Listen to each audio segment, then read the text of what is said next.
A common manipulation that we would do would be at the CT junction.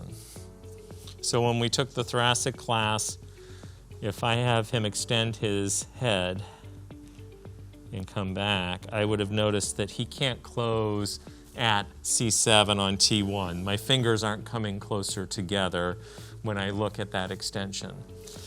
I would have also come and done, so scoot towards me a little bit. I would have done some pivoms just to see if he's closing or not, or if he's extending on that side.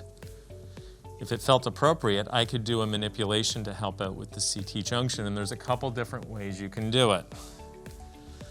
First thing you have to recognize is that you don't want to put the patient in a super slump position, so I have them scoot back a little bit like they were doing, and then I make sure the knees are bent and not extended.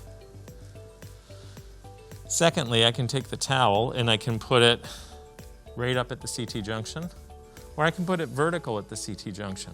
There's two different ways to do this manipulation. Well, there's many ways, but this is just one of the two. I take a towel and put it in the back. That way, they're going to tend to hyperlordose. I don't want to pull them into that. The first one I'm going to show you is just putting the towel vertical, and I'm leaning against it. I have the patient kind of slouch a little bit, and then I get him into that position. So I know the towel is somewhere around the CT junction. I take their hands and put them above the head. I wrap my hand right on the segment and have them put their hands on mine and bring their elbows forward. I adduct. I do not, my hands are loose. The big error is people will tend to drive people into flexion.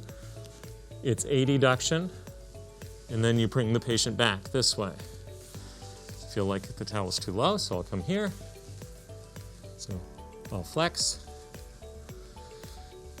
and bring him into this position. When he's in this position, see how I can move him, and my hands are relaxed.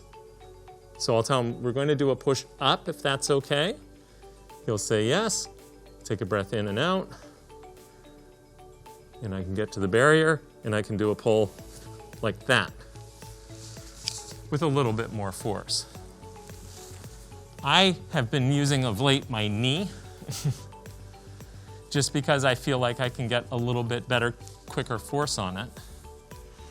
So I'll go into this same position here, same setup, and I'll have him slouch, lean into me a little bit, good. And I feel I can get a better end feel there. Take a nice breath in and out. And I just feel like I can get the manipulation there. See, I didn't lift him, so if you actually move out of the way for a second, I did this. So I pivoted here, I'm kind of driving through my knee, and then I go like that. So it's a kind of a serratus, raise the roof kind of action, I guess. Not a dancer, obviously. After you get an audible, or if you don't, you reassess the motion. So go ahead and look up for me, please. And now my fingers actually come closer together. So that is the manipulation. Next, we'll do the neuromuscular re-education.